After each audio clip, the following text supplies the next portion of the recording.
Okay, I will just start sharing my slides. Bear with me. So let me. Okay, Bismillah ar-Rahman ar-Rahim. The 3Meem Foundation is a charity working on different fronts, and one of the things we are doing is for the youth activities. And the reason we are doing for the youth activities, we look for, and our particular focus is of a personal and social development of young people by engaging them in all aspects of activities and to upbring in a good character and a useful citizen. And we look for the evidence for the things in particularly the Asian youth, what they are lacking and what their needs are. And we devised a youth development plan, which is a 9-pillar program. And we are gradually concentrating each pillar one by one. Last year, we started on communication, and a couple of years ago, rather, communication skills and leadership skills in terms of speaker club. And then we do the career guidance and working to help them in placement, and also recently start networking with the universities to help them in a career development as well. So we devised the programs for each pillar of our youth development plan. We arrange talks, webinars, and workshops for free. Most of our courses are, except very few where we have to bear if we are renting accommodation or sort of thing, sometimes we ask for little contribution. Otherwise, majority of the things we try to deliver free and to help them to join without any constraints. And one of the things which the pillar which we are relevant today is communication and leadership skills. We started this program in the beginning, and we did the speaker club, but also we are doing on their writing skill course. We run, and inshallah we'll be running in the future as well. And that inspired, and our youngsters have written a book which we recently published. It was written by 12 authors. They are all young, and it's a good demonstration of their creating writing skills. So we are working on that front. But in addition, we are doing this speaker club, which we started, and our first speaker club was before the lockdown. We have almost 25 participants in that one, and that was face-to-face before the lockdown. And we are doing in a different renting accommodations, like in the hotels and the music music club here in the Stale.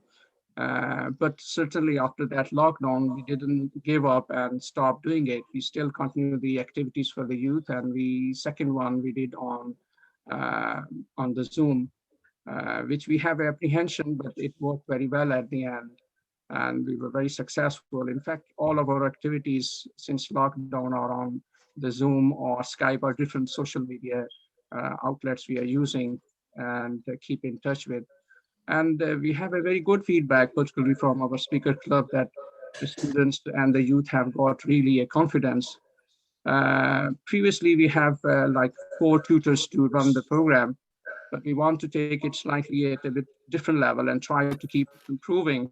And when I'm looking on the web searching, I come across Association of Speaker Club, and here we are.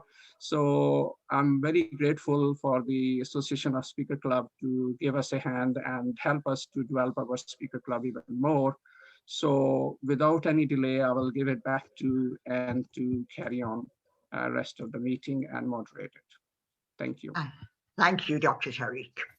Now, officially sort of starting the meeting. Good morning, everybody. My name is Anne Boucher. I am one of the people who will be delivering the 5 Zoom sessions starting later on this month. And we hope 5 more live face-to-face sessions in September. A particular good morning to our guests from 3Meem, and we hope the collaboration will be very fruitful for both associations. So to 3Meem people, Assalamu alaikum, and good morning to everybody else, especially those members of the ASC who have given up their Saturday morning as well for this. And I'm going to first of all invite our national president, a very important lady, Catherine Williamson, national president of the Association of Speakers Clubs, to say a few words. Catherine. Good, thank you, Anne. Good morning, everybody. Well done. All of you that have made it out of bed, I'm assuming with your cameras switched off, to come this morning to learn about how we can help you to build and strengthen and sustain your speaking skills are going to already be ahead in the future looking for jobs as leaders because you have prioritised this. You could be on TikTok, you could be out with your mates, but you've made a decision to come here today, and I applaud that. In my other life, I work with senior leaders, and I actually work with graduates as they start their new jobs. And the truth of the matter is, you can be a fantastic scorer of a goal as a football player, but if you can't do the interview, it's an issue. You can be a brilliant accountant, you can make the numbers sing, but when it comes to present them, if you can't speak, you've only done half the job. And future leaders, exceptional leaders, need to be able to speak and engage with people. And I started Speakers Club 12 years ago because simply when the 1 minute message was required at the beginning of a networking event, I absolutely froze. I got all panicky and got all giddy, and then would spend all the time after I'd spoken worrying about the impact I'd made, not listening to anybody else. And so I did something about it. I fronted into it. And since then, I've ended up, coming all the way up through the organisation to a national role. So I've developed as a leader as well. So I am so impressed that you've prioritised this. I'm very, very proud of the team that have turned upon a bank holiday weekend. And I applaud Dr. Tarik's vision to help and reach out to develop the young people to get their public speaking skills up. It is a defining attribute of character to be able to speak and to lead people and to engage people. And we intend to help and support you on that. And that's all I wanted to say. Well done. I really hope you enjoy the very hard work that's been put into this to support your development. Thank you, Madam National President, Catherine. Thank you. Now, moving swiftly on to our guests from 3Meem. Not necessarily you, Dr. Tariq, but I hate the phrase young people, it sounds so patronizing, but if the younger people present, if you would like to put your cameras on and then go to speaker view, because you will be able to see the individual speakers as they speak, and it will be a lot easier to follow.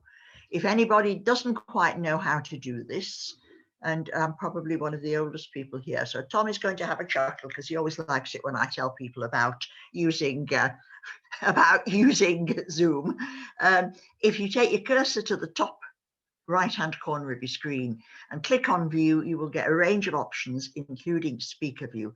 If you click on speaker view, you'll see lovely big close-ups of the speakers, which will help you really to focus on what they're saying.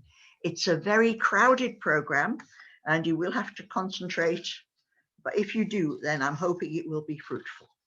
Right, we're modeling this morning on a typical ASC, Association of Speakers Clubs, meeting. And of course, what do we do? Well, first of all, why do we come along to Speakers Clubs? Why are we there in the first place? Now, I've two members who are just going to tell you very briefly what they've got out of speakers, why they started and what they've got. So our first speaker is actually from File Speakers Club, and she is Sarah Hayes. Over to you, Sarah. I think you're muted. Can Sarah be unmuted, please, Dr. Tariq? Thank you.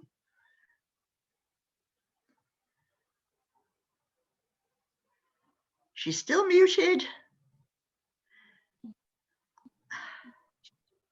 I think we'll all have to be, all the presenters will have to be unmuted, otherwise we're going to have this every time, and we haven't got the time really to spare. She'll be able to unmute now. Thank you. On my screen, she's still muted.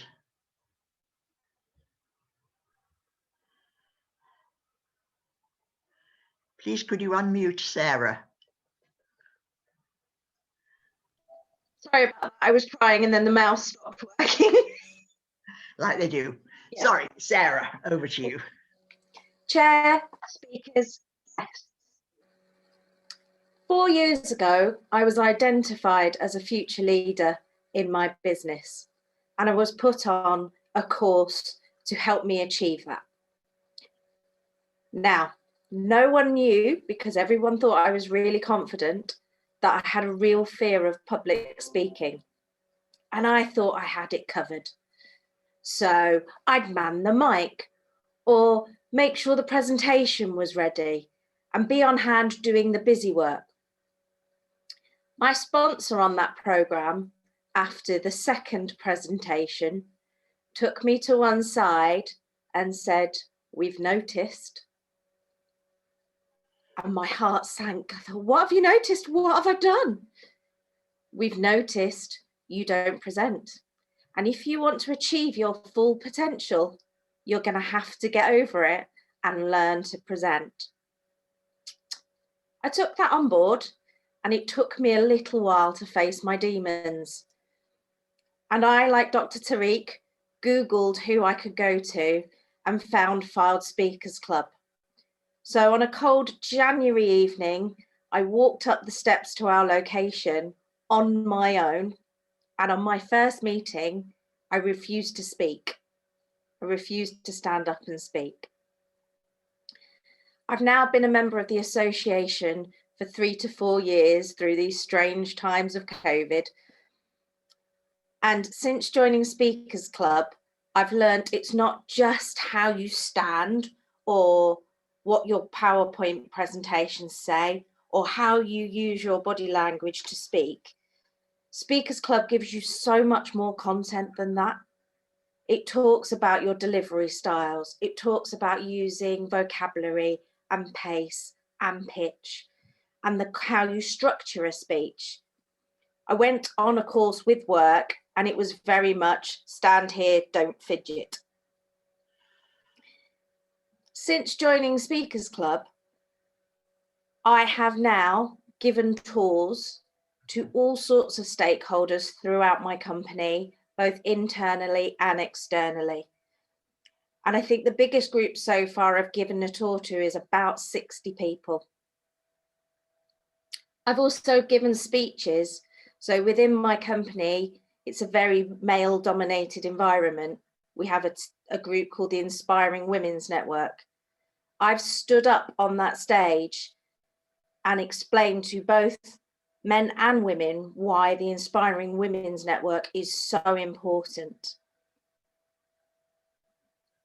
This year, COVID has actually given us an unexpected gift. So all our meetings now are through things like Zoom and Teams. And had COVID not occurred, Speakers Club maybe would never have gone onto this technology, but we've now all learned it's a proficient tool we need for work. And finally, another element of Speakers Club is giving evaluations on how people speak. As a team leader, this has actually led to much better experiences than the training I received from work on how I give people at work evaluations and provide the constructive feedback they need to get better. Thank you, Sarah. Now we have a young member, and this young member is Greta Pitts. I can't actually see Lucy, who is her mother, who is our development officer. I can't see her on screen, but are you there, Lucy and Greta? Oh, they're nodding. Ben can see them. Jolly good. Right. Greta, would you talk to us now, please, about your experiences with speakers? Chair, speakers and guests. 4 years ago, I walked into a hall filled with adults and was expected to speak and was initially terrified. My initial thought on entering the room was to run straight back out the back door and never look back. But to maintain some sort of dignity and self-respect, although my knees were knocking and my hands were definitely shaking, I walked up to the front and performed my first speech. And I can look back and now say that was the best decision of my life, and here's why. Now, the first initial thing I loved about Speakers Club was the community of it, was walking into a hall filled with adults and being respected, being listened to and spoken to like I was an equal and not a child. I had my opinions listened to, and it was like I was one of them. I was a member, I was a part of something that meant something. Secondly, you're given a voice at Speakers Club that you're encouraged to give out and give your opinions and talk about what you're passionate about and what you enjoy. As a child, getting a voice is something we all crave, I think, when we're younger. We all want to be listened to and have our opinions voiced and accepted. And I think that's something, one of the main things I loved about it was that I had a voice. And finally, you learn to converse with adults. It gives you skills for the real world that without Speakers Club, I simply wouldn't have. My confidence before Speakers Club with speaking with adults was at 0. As a child with anxiety, the idea of having a 3-second conversation with an adult terrified me. But since Speakers Club, I now feel confident and relaxed enough to hold a conversation with a room of adults. And that's something that I could only have got from Speakers Club. And that's coming from someone with anxiety, saying they now feel relaxed to speak to a room of adults. So looking back 4 years ago, when I first walked into that room and I first performed my speech, although my knees were knocking and my hands were definitely shaking, thanks to Speakers Club, there's so many things that I just wouldn't have done or wouldn't have achieved without these skills that Speakers Club provided. And I can now safely say, I can look back and I can walk into a room full of adults, know that I'm supposed to speak, and feel slightly less terrified. Chair. Thank you, Greta. Right, now on to the stuff of one of our speakers' meetings. What do we do in a speakers' meeting? We give speeches, duh. But to tell you about how we prepare, what we do, what a speech entails, are 2 of the people who are going to present the course to you later on this month. So we have Mary Christie and Bev Sutherland. Over to you, ladies.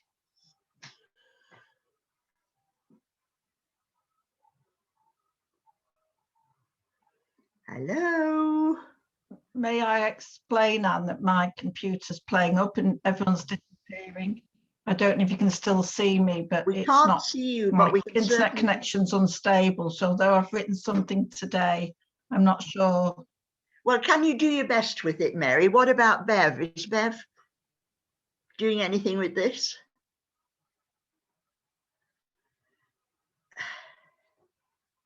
Oh, Bev's fine. Bev's good to go. Can you unmute Bev and Mary? For the moment. We can certainly hear you, Mary. Right, Bev, are you good to go? I am, yes. Right. Over to you while Mary's just getting unmuted. Thanks, Anne. Chair, speakers and guests. There are lots of reasons why we give speeches, and for most, if not all speakers, this forms a large part of our club programmes. It will hopefully form the base for you to become a confident presenter and speaker. And obviously, the more public speaking you do, the more your confidence will grow. So when delivering a speech or a presentation, it might be that you want to entertain your audience, persuade them, inform them of an important message, or simply just to tell a story. But being able to present to an audience of any size, whether it's a couple of people or a couple of hundred people, and for them to really listen to what you have to say, it will increase your confidence in a huge way. There are different skills to learn along the way, And it's also really important to have some feedback, which Gwyneth will talk about later on. Above all, though, hopefully, you should enjoy public speaking, as who knows what opportunities this will bring in years to come. Thank you, Bev. Mary? Can you hear us, Mary? We can see you. Can Mary be unmuted, please? I can. I'll talk as long as I can. Yes. We'll make the most of you while we've got you. Over to you, Mary. Please. She's muted again. Dr. Tariq, we're going to have to sort this out because it is delaying us. It's slowing down the whole process. Mary, we can't hear you. You're muted. There, thank you. My internet connection is very unstable, so if I disappear, We know, yes. you know, okay. Yeah, the fear of public speaking is called glossophobia, and 77% of the population suffer this anxiety. So when you embark on this course, don't feel alone, because we've all been there. We've all felt the anxiety of public speaking. What you will learn during the course is how to craft a speech, how to use your imagination, how to do a speech logically. And this will take time and will also take practice. When you practice delivery, you'll be practicing in front of a mirror, in front of friends and family. And as you fall asleep at night, you'll be still practicing your speech. And that will help you overcome your nerves, because practice will make perfect. The byproduct of doing this course will help you later in life with interviews, with presenting in class, and any other further presentations you may have to do in your life. It'll really help you in the future. And some of us have been in the Speakers Club for 20 years and we're still learning, still crafting our speeches. And we all know that this takes time. Nothing will happen overnight. So I hope this course, which is 10 steps, is the start of your public speaking career, and that you'll go on further with it. Thank you, Mary. I think you've frozen, but it sounded very much as if you were coming to a finish. So that's great. Now then, thank you both, Mary and Bev. And now you're going to actually hear two speeches. And the first one is going to be delivered by one of our younger members. Mind you, compared with me, they're nearly all younger members. However, one of our younger members, Ben Wadsworth, and his speech is entitled Pink for Entertainment or Orange for Sport and Leisure. Ben, can you take the stage, please? Chair, speakers, guests. Picture this.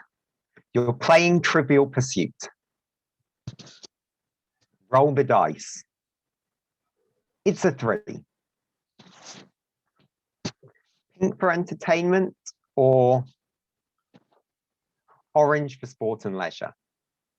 For me, this choice is a no-brainer. I always head right for entertainment. I am much more comfortable answering questions on film and TV than I am with the subject of sport. The two topics have always seemed entirely different to me. One made to entertain, whilst the other is there to test our athletic capabilities. Recently, however, my view on this has changed somewhat. When the COVID-19 pandemic struck, sport, along with everything else, was put on hold. Heading into the summer of 2020, as the situation improved and lockdown restrictions began to ease, there came a conversation about when sport could return. Now, whilst organisers felt confident that they could arrange matches in a way that would keep players and staff safe, there was no way that stadiums could be packed with fans side by side again without endangering the health of supporters. This led to discussions about whether events should even go ahead, without fans there to watch. One way around this problem, taken by the Premier League, was to air every match live on television. For the first time since the Premier League was incepted in 1992, the BBC aired live league matches. But this had me questioning, does the necessity of eyes on a sporting event not change its purpose? Does it move away from being a test of our athleticism and skill and make it a piece of entertainment? I would argue that it does. And thinking back, I can see how this has always been the case. And two examples stood out to me as glaringly obvious. Wimbledon, a staple in the British summer calendar, the oldest, and some would argue most prestigious, tennis tournament in the world. It sees every top player compete for glory. And yet, almost as important as the tennis are the strawberries and cream. What trip to Wimbledon would be complete without this delicious snack? Now, I'll put my hand up and admit I am no nutritional expert, but I'm pretty sure that strawberries and cream do not make up a core part of many athletes' diets. Instead, this tradition has built up as part of the experience of attending the event. And oh, what an amazing experience this must be. So many fans want to go and experience Wimbledon in person that camping overnight is officially organised by the competition. Delhi token in hand, hundreds camp overnight on Wimbledon Park, excited for a day of tennis ahead. In the morning, with their Delhi tokens upgraded to a full-fledged tickets, they head into the ground. Hours of tennis lay ahead. Watching the ball go back and forth, watching favourites win, watching underdogs cause upsets. For the players, winning means everything, but for the crowds, they are there for a good show. They are there to be entertained and eat some strawberries and cream. Now, perhaps not quite as sophisticated as Wimbledon, back in February, I found myself drawn into the Super Bowl. Was I watching to see a team I'd never heard of snatch victory in a game I barely understand? Of course not. By the end of the match, I remained as clueless to the rules as I was at the start. 1 hour of gameplay was stretched out over 3 with uses of timeouts and the constant switching of players. I was still confused. What I was watching for, however, was the halftime show. With huge set pieces, pyrotechnics, and the biggest names in music, the Super Bowl halftime show is the largest concert in the world. And I was not alone in my excitement for this show. Last year, 3 million more people watched the halftime show than watched the rest of the match. Now, whilst watching Lady Gaga dive off the roof of a stadium, or hearing The Weeknd deliver fantastic vocals is certainly impressive, I fail to see how this added excitement enhances the quality of the sport being played. Instead, it is there for a show, there to entertain. So, going forward, I'm going to view sport differently. I might even give watching it more of a chance. Yes, sport crowns the best athletes in the world, but that's not why people really watch it. They love sport for the show, the spectacle, the entertainment. Perhaps in future, if I view sport in the same way that I view other sports of entertainment, I might learn enough to be able to earn that elusive orange cheese.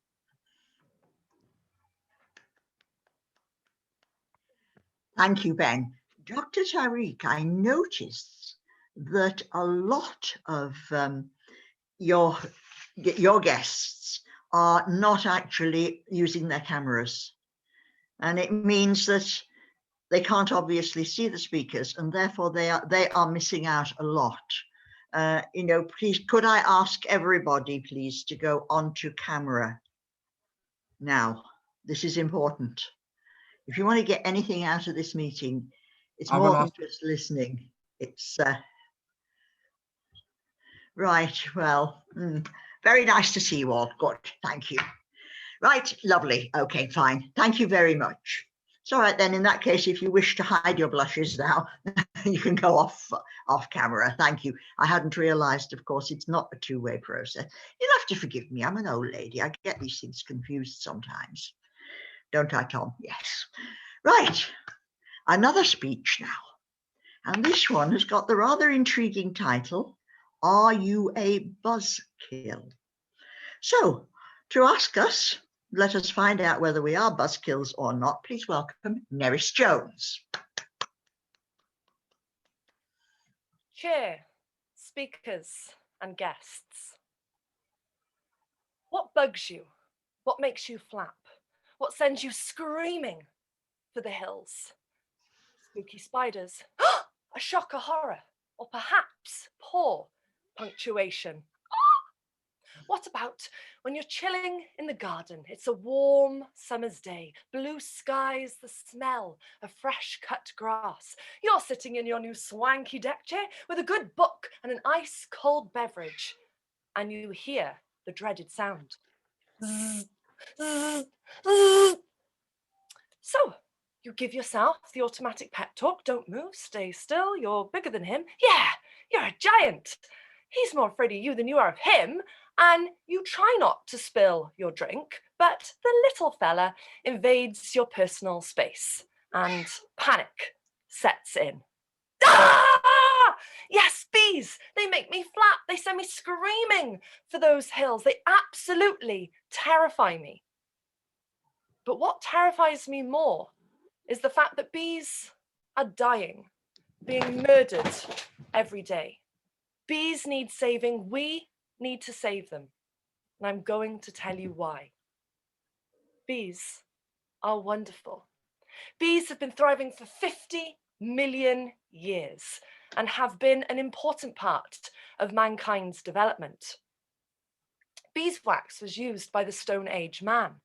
Egyptian hieroglyphics show us that beekeeping was a state-sponsored activity, and honey was the only form of sweetness in ancient times.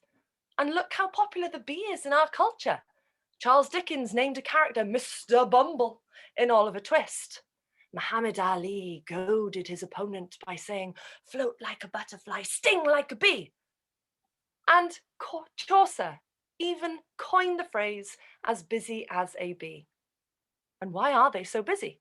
Well, bees effectively fly twice around the planet to make that one jar of golden honey. With 1 million neurons to recognize faces, count landmarks, and electrical fields, they are smarter than your modern satellite navigation system. With speeds of 15 miles an hour, they will travel up to 5 miles a day.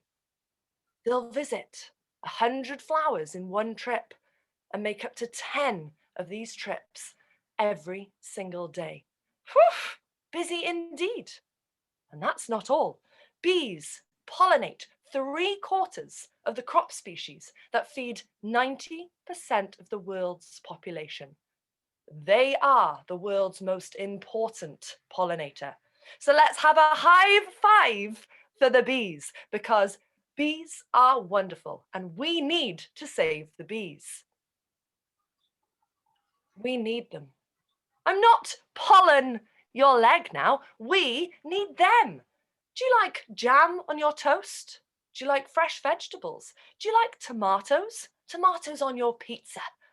All of this was brought to you by the bees. It's tempting to think they just provide us with honey, but in fact, they are behind so much more of the food we eat.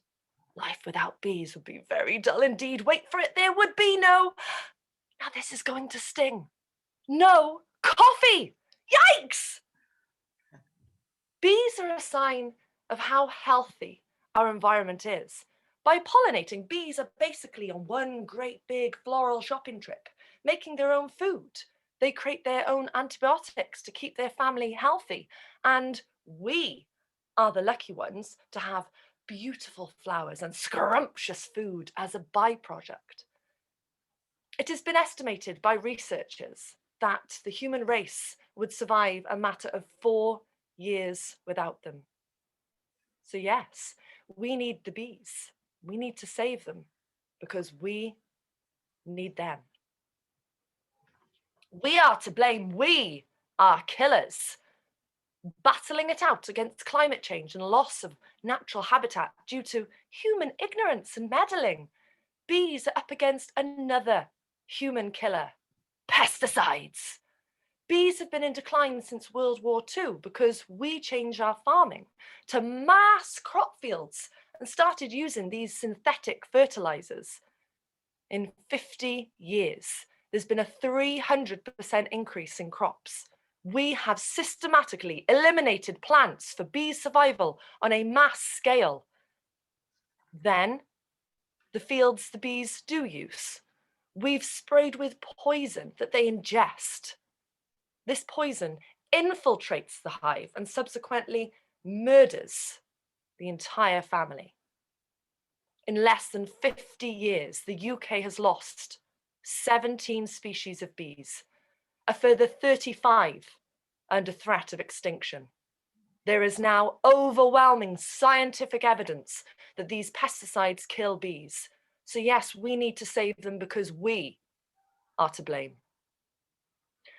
I hive a dream that society will do better on behalf of bees, that society will now save the bees because they're wonderful, because we need them, and because we are to blame. Let's be positive. What can we do to save the bees? Oh, there's lots we can do. We can sign those petitions against the pesticides, ditch the chemical weed killer for an eco-friendly alternative. Plant flowers, lavenders, herbs. Plant them on your doorstep, in small pots, in big pots, by a stream, by a pond. How about in your front lawn or your back lawn, leave a patch of wild grass to grow somewhere? Oh, if you see a little bee struggling for life, give the little fella some water with sugar in to re-energize him. And do not pick buttercups or dandelions. This is their first food of the year.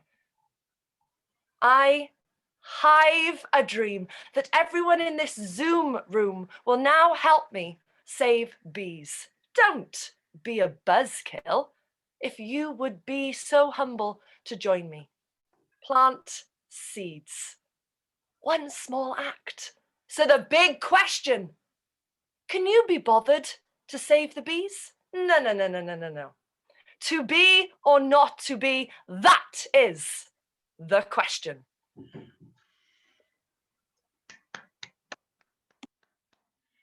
Thank you, Neris. And at this point, I must say you probably won't be surprised at all to learn that it was with that speech that Neris was placed second in the country. Now, before we actually move on, can I just ask, is Michael Cox lurking anywhere off screen? Oh dear, and he never said, right. Well, we'll cross this bridge when we come to it, because now what we're going to listen to is something about evaluation, because as well as giving speeches, as was touched on previously, we listen to people's opinions of those speeches. And to help us get our heads around what evaluation actually is a lady of great experience. She's ex-national president and also ex-national education officer, which is something of a build-up, I think you'll agree, Gwyneth. You will also meet this lady in the sessions that you do with us. So, Gwyneth, over to you to tell us about evaluation. Thank you, Anne. Chair, speakers and guests. Some years ago, I'm trying to put us on speaker view, so that's I can't seem to do it. Difficult to put yourself on speaker view, I found. Yeah, it says I'm on speaker view, but I'm not. So anyway, I'll carry on without it.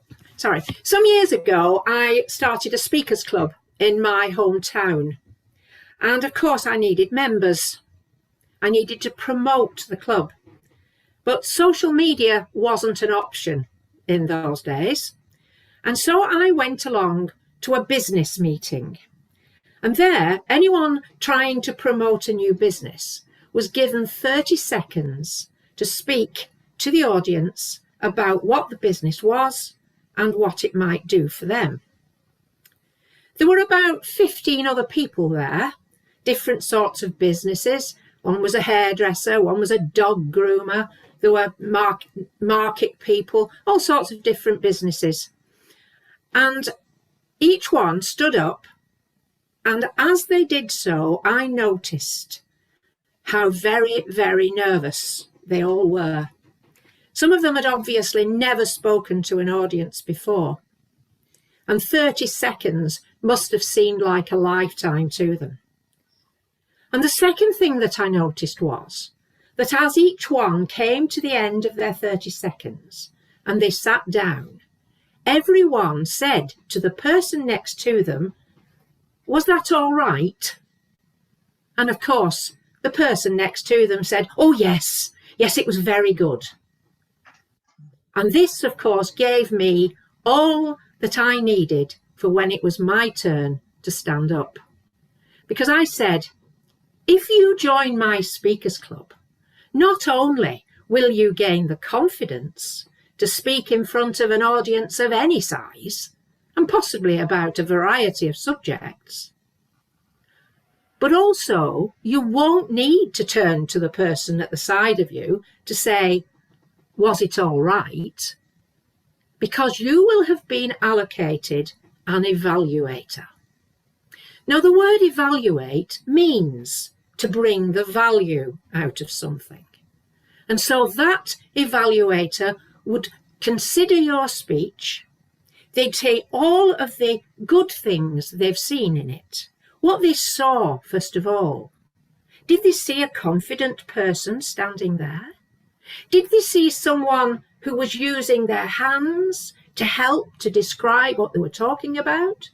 Did their face join in the message so that their hand, their body, and their face were all telling the same story? If they were using notes, were they reading it like a script? Or were they having something that the audience wasn't really aware of? Because if you've got a full script, it's like reading an essay, and an essay is never going to sound like a speech. And then, of course, how did you sound? Were you loud enough? Were you quiet enough? Were you so quiet that the audience couldn't hear you? Did you speak so quickly that nobody could get a hang on what you were saying? Or was it so slow that the audience were falling asleep? And what was the vocabulary like that you used? Was it just the normal, everyday, mundane vocabulary? Or did you try to find more evocative language to help you on your way? And did you use the magical ingredient, the pause, which makes the audience wait and think, "Oh, what's coming next?" And did the speech have a good structure?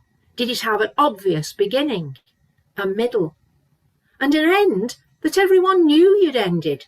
They weren't sitting there wondering whether I should clap or not because I can't tell whether they finished. And then when the evaluator had gone through all of that, they would then give you some advice. A few pieces picked out of what they'd seen and heard, and say, if you do this the next time, your speech will be even better. And those words, even better, are vital. Because if you say next time your speech will be better, it sounds as though it was rubbish at the moment, but next time it'll be better. Whereas if you say it will be even better, that makes a vast difference. Evaluation is the strength of this organisation, and it gives you the confidence to get better. You've now heard 2 speeches. You're now going to hear the evaluations. Let's see if you agree with them.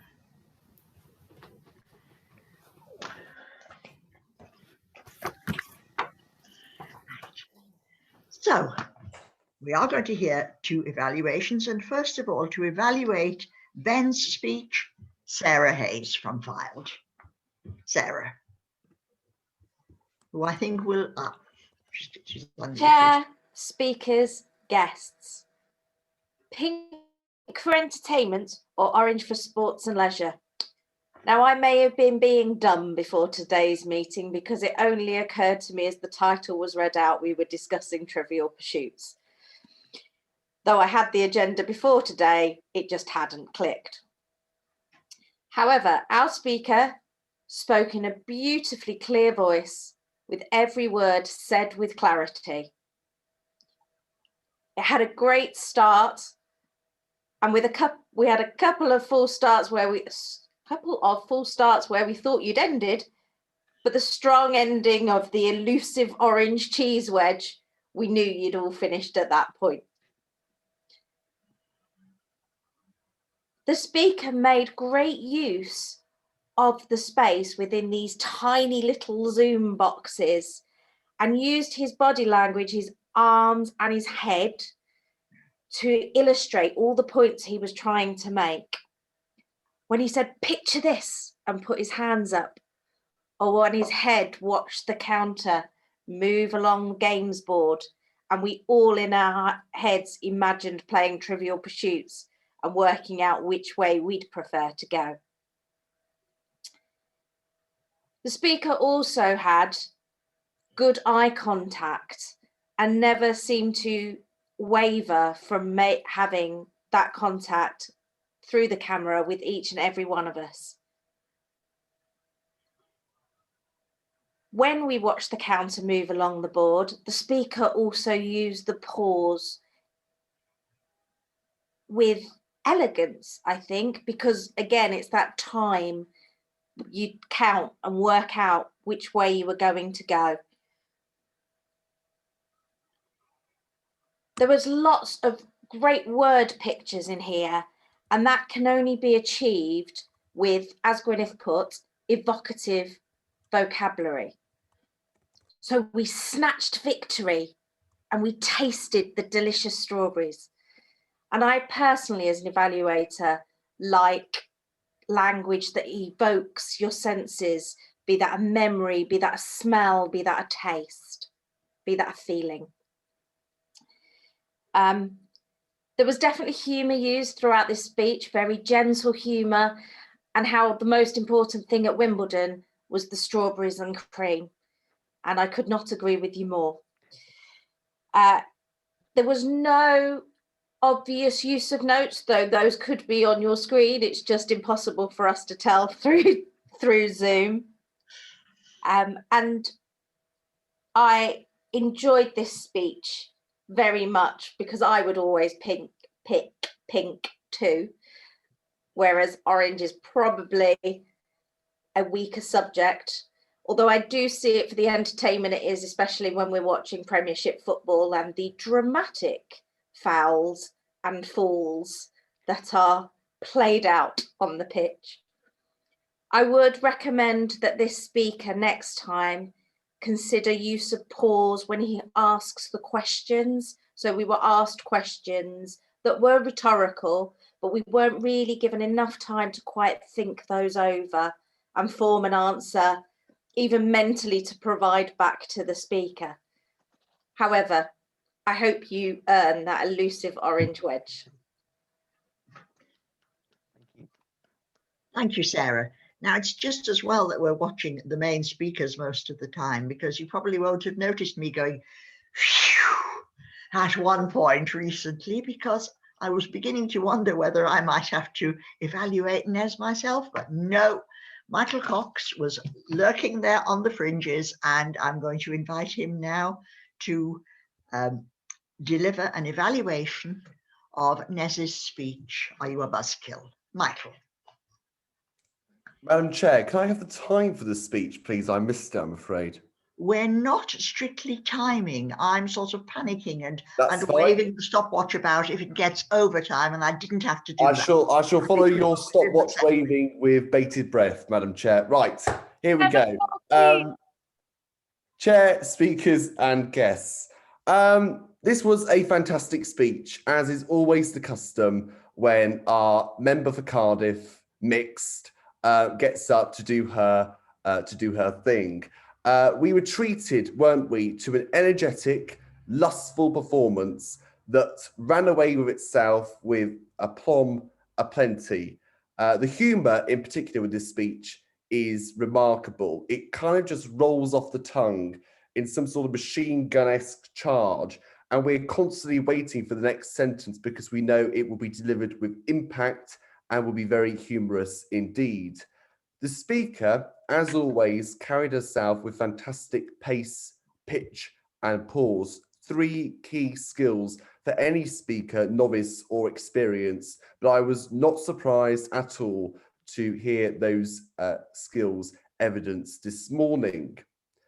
The speech is interesting because the theme is perhaps more niche in our roster of speakers' speeches. But when you've got a subject matter which is niche, it's your job as the speaker to make sure that the audience are following it. Because when you've got dense material, there is potential there for the speaker to go in one direction and for the audience to go in in a different one altogether. That did not occur this morning, and we were able to fully understand and follow this quite hefty speech. The use of word pictures, as always, was incredibly satisfying for an evaluator to listen to. There are so many, I won't bother naming the vast majority of them, but word pictures is a key skill for any speaker because it's quite a difficult task to grasp. And when you come to write your speeches, the thing that's most difficult for people is to create those images and to create that descriptive vocabulary. So on the whole, we were treated to a speech that was humorous at every juncture, apart from that serious bit where it actually quite makes it a good balanced speech. When you're doing lots and lots of jokes, however bad they were, and Christ, there was some very bad jokes indeed, it's always good to soften up the kind of, gesture routine just a tad, and that we were treated to. So very humorous speech with a decent chunk of serious content as well. So it's not on that continual laughing stream. Fantastic use of word pictures, pitch, pace, and pause. And I'm sure, like you, I look forward to hearing the speaker speak once more. Thank you, Michael. I hope you will stop with us and take a topic, Michael, shortly. Please try if you can. Right. Aplomb aplenty. What a lovely phrase he used there. I hope you won't mind, Michael, if I actually filch that phrase and use it for myself. And that, guests, is one of the advantages of being in the Speakers Club. You can hear such good speaking and you can nick other people's ideas and trot them out again. So we learn all the time. Right, moving on now to what a lot of speakers would say is the most nerve-wracking element of speech. We have 3 main ones. We have making speeches, delivering evaluations, and being evaluated, because that's pretty cringe-provoking as well. But the third one is topics, and the majority of speakers would say, oh yeah, topics, topics, because they make us very uneasy. Our stock in trade is words, but we don't get any chance to prepare our words with topics. And to tell you some more about why we put ourselves through this and convince you that we're not totally mad is Gay Rhodes, who is also one of the presenters of the subsequent programme. Gay, over to you. Oh, I think she needs unmuting, please. Can we unmute Gay? She's unmuted. She has to unmute herself. Oh, you have to physically unmute yourself, Gay. Thank you, Dr. Tariq. Yes. You're still showing muted there. Right, well, not often I'm muted. Thank you, Madam Chair, and members and guests. Why we include topics? Well, a topic speech is a speech given without any warning, essentially. For example, the chairman might say to you, will you give me a 2-minute speech, please, on your best friend? Now, what are you going to say? Well, my immediate thing would be to say, it was my first day at primary school and I was standing in a corner and everybody else knew what they were doing and where they were going. And I didn't know anything until this other little girl just slipped her hand in mine. And that will be my start to my speech about my best friend. Now, we practice topic speaking in speakers clubs because this is speaking in the real world.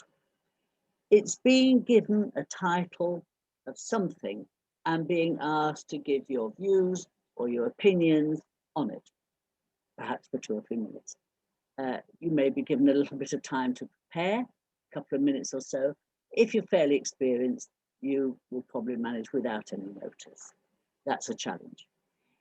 But while we're developing the speaking delivery skills that you've heard so much about already, we want to know that we can use these in an impromptu situation, a real life situation, not just standing up in a speakers club. This might be something really important, like an interview for university place. It may be the sort of situation, perhaps when a careers teacher says to you, what do you want to do with your life? What's your ambition? It may be when someone asks you, why do you support Manchester United? Later in life, it may just help you to hold your own in business discussions. And we learn tricks. Don't give your final opinion straight away, work up to it. Practice thinking up words or sayings yourself and giving a topic out loud to yourself. This, I have to say, my husband used to do this when he was walking the dog. He got some very funny looks and was always avoided. Remember, I think it must have been some years ago, but I remember this so clearly. We had a young member, she'd not been with us very long, and she applied for a management position in the care section. Now, she knew she was a lot younger than most of the other applicants, and she also knew that she didn't have the qualifications that a lot of them had. And she was nervous. I mean, really nervous. She went along for the interview and she was interviewed at a very long table by 8 very senior people who asked her all sorts of questions that she wasn't expecting, not particularly about the job that was being advertised. Anyway, at the end, they asked her to wait outside, and about a quarter of an hour later, they called her in and they said, we're offering you the job. She was stunned. And they said, you're not quite as highly qualified as some of the people that have applied, but we just were so impressed by the responses that you made to our questions. And she just said to herself, thank you, Speakers Club. I couldn't have done it without you. And one of the things that came over, because she was able to reply clearly and calmly, she didn't appear nervous, although she wasn't rushed, and she made sure that they understood all the views and the opinions that she was putting over. So we want to practice making our topic speeches, proper speeches like you've heard before, a beginning that catches the attention, a middle with all the information we want to get over, and an end to really make them think. All this in just 2 minutes. We learn tricks. As I say, don't give your final opinion straight away, work up to it. Have a list. It's very useful to have a list of your favourite books, your favourite film, holiday, these sort of things, because they're favourite subjects. And if you're asked to speak on something like that, you can just introduce, you know what you're talking about. A little story or an incident will often liven it up, and also spin it out if you're running out of ideas. Topics can be scary, but they can be exciting too. We all have blanks, however long we've been doing it, and we all think about all the wonderful things we could have said, usually when we've got to bed that night. We all learn that it's sometimes better just to shut up when you've got nothing more interesting to say.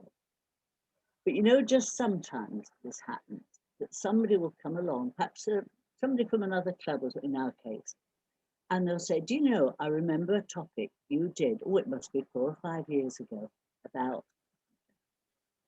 I'd still remember, and do you know, it does still make me laugh. And then it's all worthwhile. Thank you very much, Gail. And now we're going to see some topics, or hear some topics in action. We're going to have a mini topic session chaired by Julie Brotherton from Filed. If it seems there are a lot of people from Filed, that's because that's my club, and the easiest thing to do is to say, you know, Julie, would you like to do a topic session? And she says, yes, of course, actually, I think she said, oh, go on then. Whichever.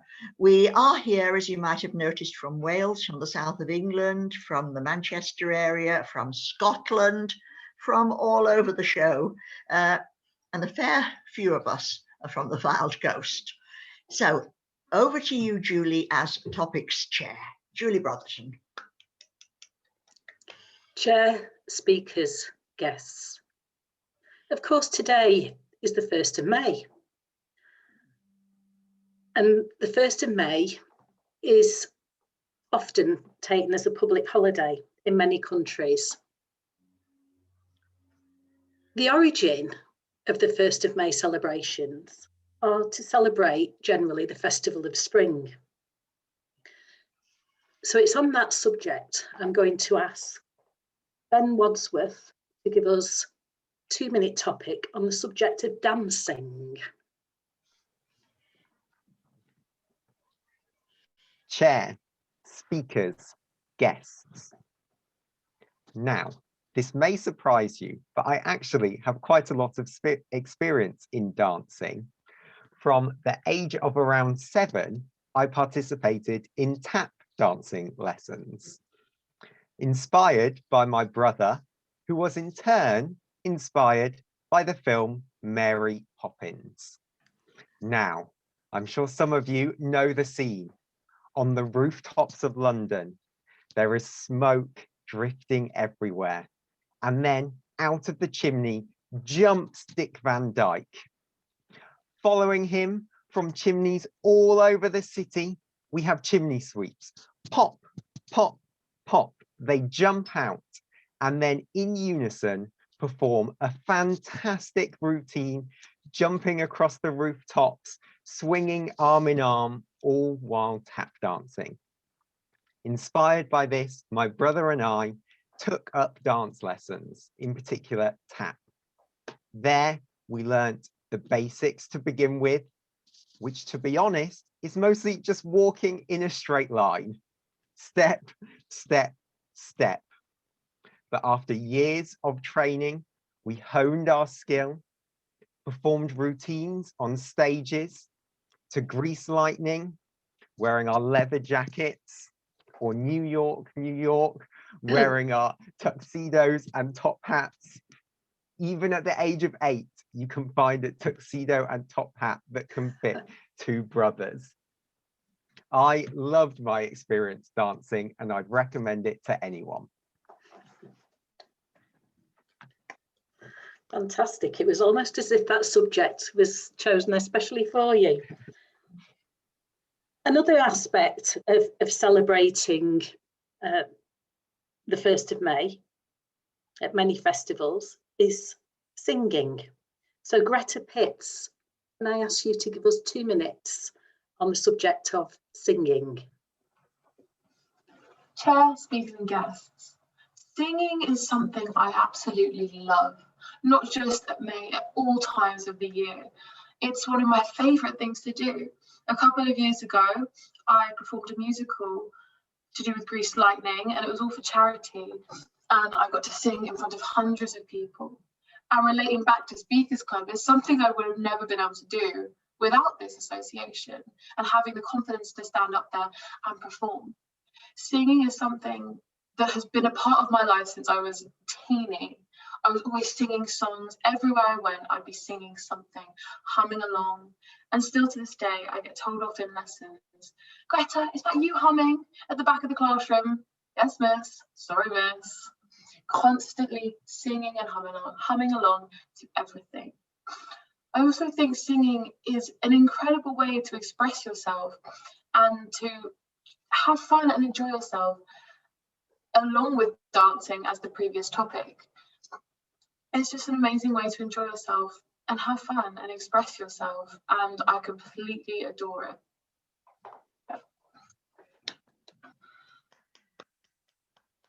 Excellent. Thank you very much. So it looks as though I've picked the right subjects for the right people so far. Let's hope that continues. The next person I'm going to ask is Angela Jones. Angela, can you give us up to 2 minutes on the subject of barbecues? Chair, speakers, guests. 1st of May, celebration of spring, talking about singing and dancing, and barbecues. The perfect month for barbecues, when the spring starts to come in and the weather starts to dry, and all those bank holidays, the perfect excuse.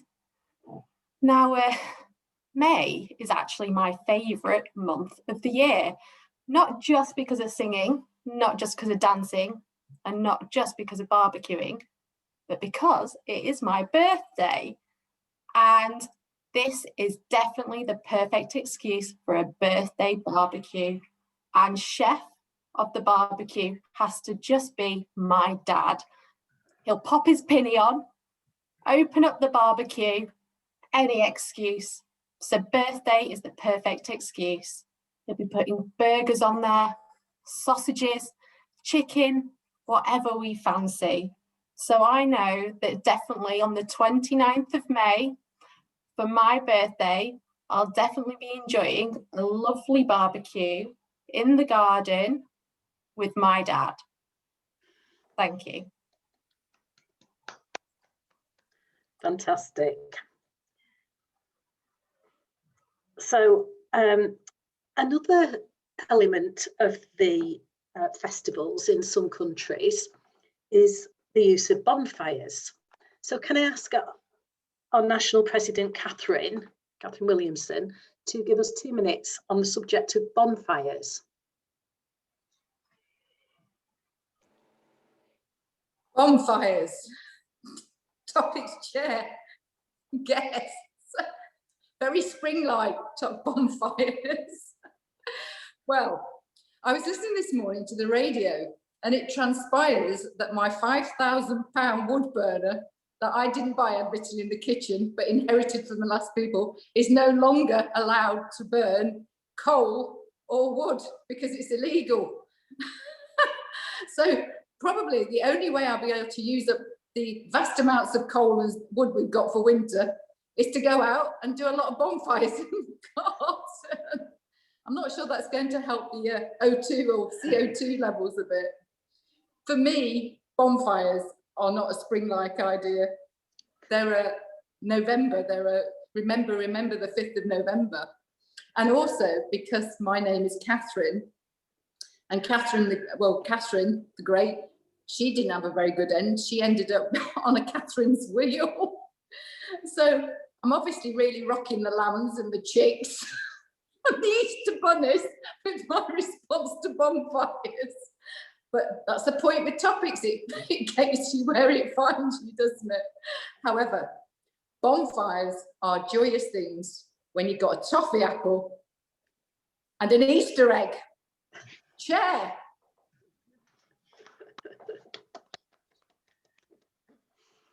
Yes, I was rather surprised when I found out that bonfires were an integral part of some countries' celebrations of the 1st of May. Finally, can I ask Nerys Jones to give us up to 2 minutes on the subject of eating cake, please? Chair, speakers, guests, what a time to be given a topic when my mouth is full of my breakfast. Never mind cake, I'm eating a quinoa Perrier bar, no sugar. Healthy as possible when you need to grab something quick and you're listening to a Zoom meeting. But I feel like a hamster because my chops are completely full. I'm trying to breathe from having flu symptoms from the vaccine. I have hay fever, I'm in a right state, but wouldn't cake be the answer? To sit there, to indulge, to have the velvet blackcurrant, to have the chocolate with oozing sauce, to have the Victoria cake with the custard. I would eat them all. I particularly love holding barbecues and bonfires or any kind of event in the garden, and I'll have a table just for desserts. But never mind the cakes, we'll have ice creams, profiteroles, we'll have the custards, the trifles. It is glorious. I mean, everyone leaves full of cavities, but hey, we forget that. We put that to one side because we love the sugar rush. We love the adrenaline. I've heard that sugar is more addictive than cocaine. And why do we do it to ourselves? Because we want to forget about the horridness where bees are being murdered and people are killing each other over toilet roll in supermarkets. So everybody put down the toilet roll and grab some cake. Okay, that concludes the topics session for today. Thanks, Anne. Thank you very much. Thank you, speakers. Julie, thank you. Now, before we go on to the topics evaluation, I just want to say something about the topics evaluator, because Tom Scott yesterday came to his last day as National Education Director, his term of office. And as you can see, he's really heartbroken about it, but his term of office is finished. But one of the things he did while he was National Education Director, or NED, as it is affectionately known to his fellow officers, he coined the phrase speaker's journey. And if there's anybody out there who's heard some of the speeches today and is thinking, right, I'm not coming back, I'll never be able to talk like this lot, you will. It is a journey. It's a learning curve. You will follow it, and believe me, you will, in the fullness of time, with a bit of work from you as well, be able to speak as well as anybody at the conclusion of your journey, which you're now just starting. So to evaluate the topics, the gentleman who coined this speaker's journey phrase, Tom Scott. Thanks, Anne. Chair, speakers, guests. What a fantastic topic session. I absolutely loved that. It's one of the main reasons I think I come along to Speakers Club, and I know it's one of the main reasons why a lot of people do as well. We enjoy listening to other people speaking. We love the ideas that come across, and topics is a fantastic way of doing it. Anne actually stole my opening, my big impact opening. No, it's a fantastic point to be made, that because you can look at speakers like this and think, wow, I can't compete with that. They all seem so confident. Two things, as Anne already said, we all start at the same place. We all start as someone who is terrified and doesn't want to speak, and don't think they can. And the other secret to it is you never fully get rid of that.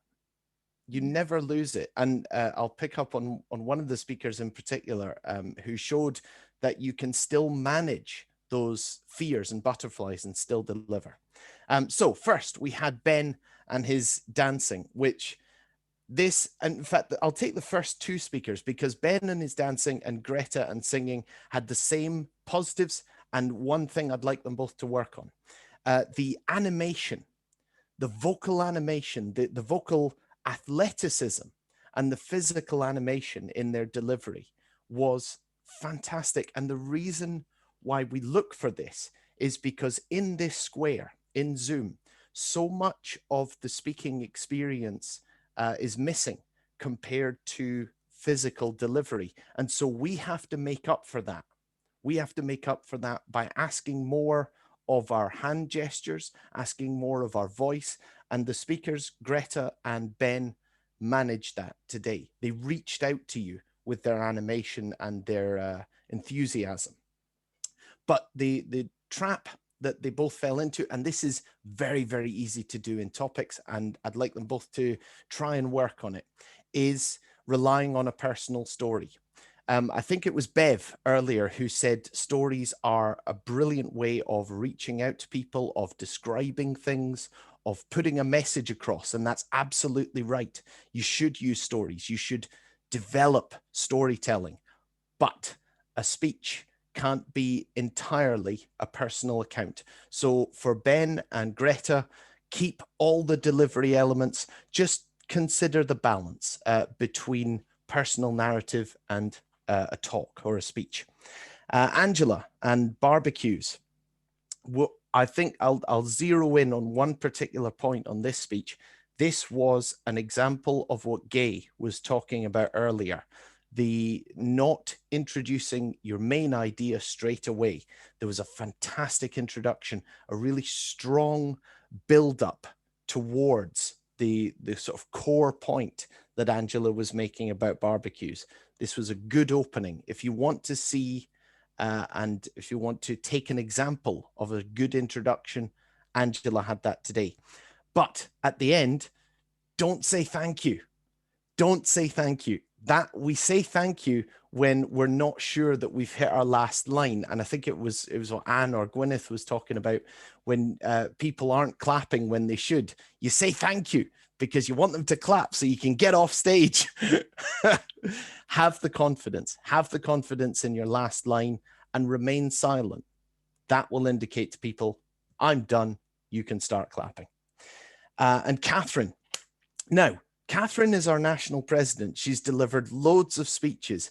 But yes, Catherine, you are the person I'd like to zero in on, because everyone could see that Catherine was struggling with this topic. And I think Gay made the point.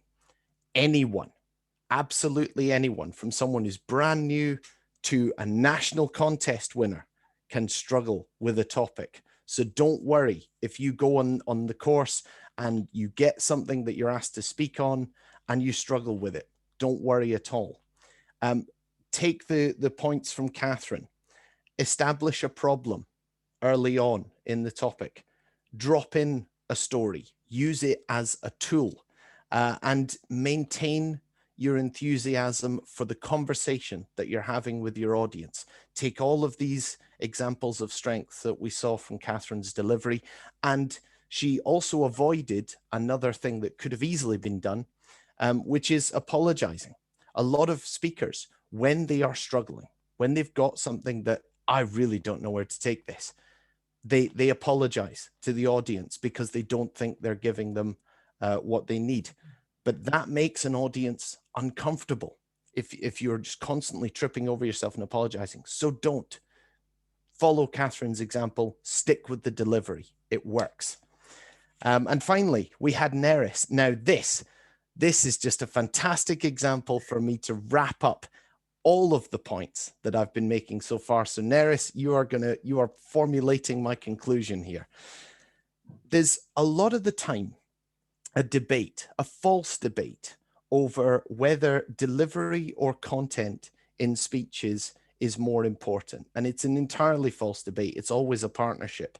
But here is an example where, again, because of some food-related incident and struggling to do with the COVID vaccines, and having spoken so in such an animated fashion earlier, she'd used up a lot of her sort of delivery energy, but she still maintained it, as you saw. There was waffle. Let's just put it. There was waffle as cover at the start because she wasn't ready to speak. But she displayed the 3 things that will get you out of trouble as a speaker every single time: enthusiasm, vitality, and sincerity. You put those things across and it will cover you, because it shows to an audience, I'm happy to be here. I'm happy that you are there. Let's have a conversation. Even if it's nonsense, let's have a conversation. Thank you to all the topic takers. A fantastic topic session run by Julie Brotherton. Back over to you, Chair. Thank you, Tom. A very skillful and positive, affirmative evaluation. Now, we started off, we're approaching the end of our meeting. We started off by having 2 speakers tell us what they'd got out of developing these skills and taking part in meetings. And we're going to finish really on that same note with 2 more speakers. And after that, there'll be a few concluding remarks from Catherine, from me, from Dr. Tariq, and then everybody can go off and enjoy this absolutely lovely, well, it is where I am anyway, absolutely lovely May Day. So straight on, I'm going to ask Angela Jones, please, who's fielded a topic just then. Angela, could you talk about your experiences with speakers, please? 2 minutes each for these. Chair, speakers, guests. My experience as Speakers Club. So when I was at school, I remember being absolutely petrified of reading out in class. I'd go into the classroom and I'd find the chair in the corner right at the back. And the entire lesson, I would sit there, my hands shaking and my palms sweating at the fear of a teacher asking me to read out, or even at the fear of a teacher asking me a question or asking me to get up and present something. I don't really know why I felt this way. I don't remember anything bad happening. I don't remember anyone saying anything to me. Perhaps it was just part of growing up and hormones. But what I do know is that feeling of anxiety and nervousness and fear continued to stay with me and still continues to stay with me until this day. I remember 6-7 years ago, my best friend asked me if I would do a speech at her wedding. And I said no. I didn't even have to think about it. No, instantly. Do you know what? I decided about 6 months ago, I can't live my life like this anymore. I don't want to feel scared and in fear of talking. So I went on good old Google, Googled, what can I do about this? And Filed Speakers Club came up. So I said, right, I'm doing it. I'm going to go. Because this fear had just been eating at me for such a long time. And you know what? I haven't actually met everyone face to face yet. It's all been over Zoom. But everyone was so welcoming. It felt like such a safe environment.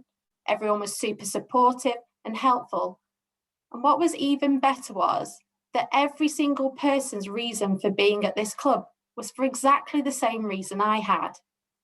And all of a sudden, I realised that all those years that I'd felt alone and in fear, I wasn't alone. There were so many other people. And as it's been mentioned earlier on today, 77% of people have this fear of presenting and public speaking. What I want to say to you all today is, you absolutely deserve to develop yourselves, and you deserve to feel confident, and you deserve to be able to stand up in front of people and present and confident and feel safe and supported. And I actively encourage every single one of you to want to do better, because you really do deserve it. And on a final note, I want you to all remember as well, support each other and be kind, because every single one of you deserves it.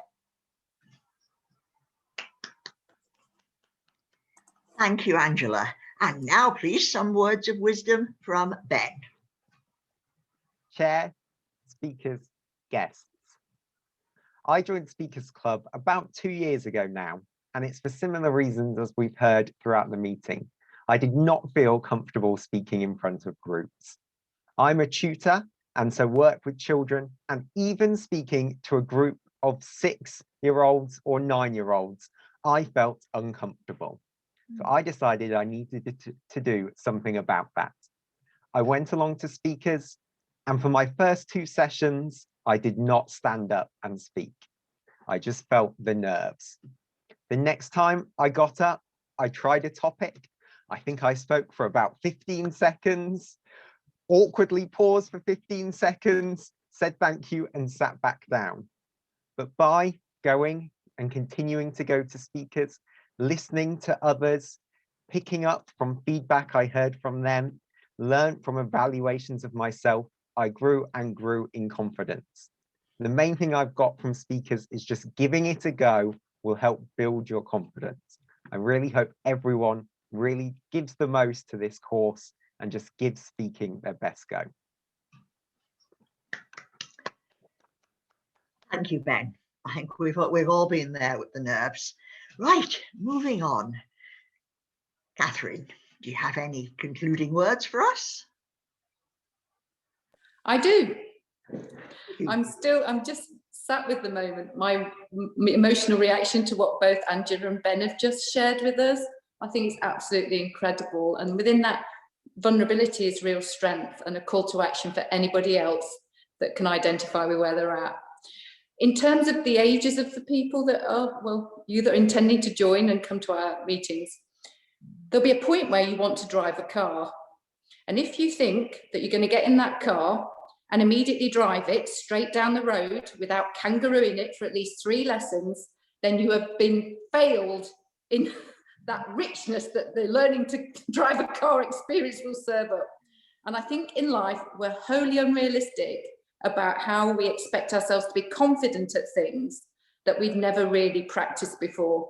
Confidence comes by repeating something to the point of mastery. Some people jump out of planes. Some people bungee jump to give themselves more self-belief. We do this on a Saturday morning and we go up and down to a lectern in our clubs to develop our self-belief. And that's what I'm encouraging you all to do. And if it's not evident, and I'm sure it is, the camaraderie, the friendship, and the fun that we have as an association. The people here today have stepped up on numerous occasions since we've been on Zoom to support the development of our clubs and to encourage other people forward. My heartfelt thanks to all of you. It's a servant-hearted approach to be sat indoors on a Saturday morning on a bank holiday weekend for the betterment of others. But we are better for you. And we hope that in the future, when the 3 Meem project sets off, you all really enjoy what we brought forward today to you. Anne, thank you very much. Dr. Tariq, thank you very much. Have a good day, the rest of you. And back to you, Anne. Thank you, Catherine. Now, obviously, yeah, you're going to be able to get out in that sunshine soon. But I just want to say one thing more. The 5 of us, I'm not sure if Mary's with us. I think she's having communication problems, but 4 of us anyway, will be staying behind for a short time in case any of you, our guests, want a little bit more information. We'll just field any questions that you might have. So you will need to get yourselves unmuted and come on our screen, then we can see you. If nobody stays behind, that's fine. We'll all go and enjoy the sunshine. But if there is something you want to ask, then please feel free to do so. And I would like personally to thank Dr. Tariq for all his work in setting this up.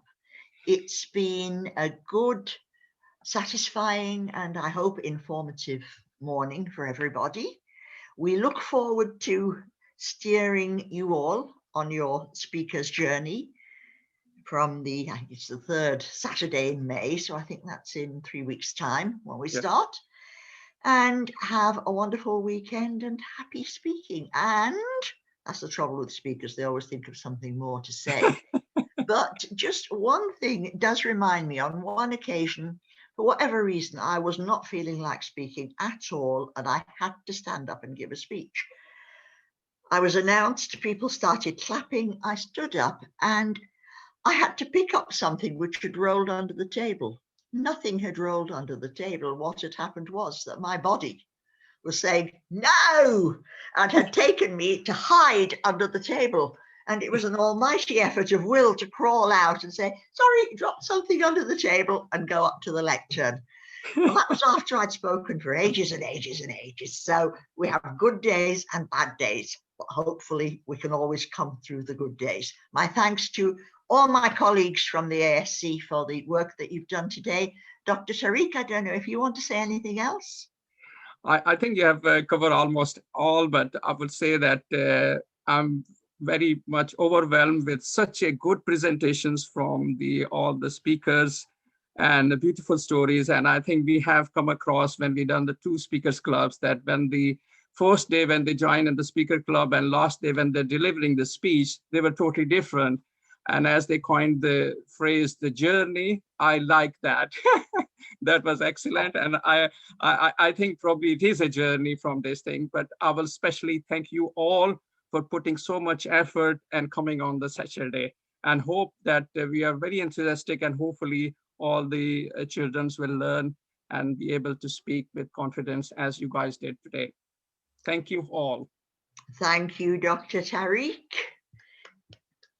And thank you, everybody. As I say, we're hanging around if anybody wants to ask any questions. If not, well, colleagues, friends from speakers, I'll see you when I see you. Thank you. Bye now. Thank you. Bye-bye.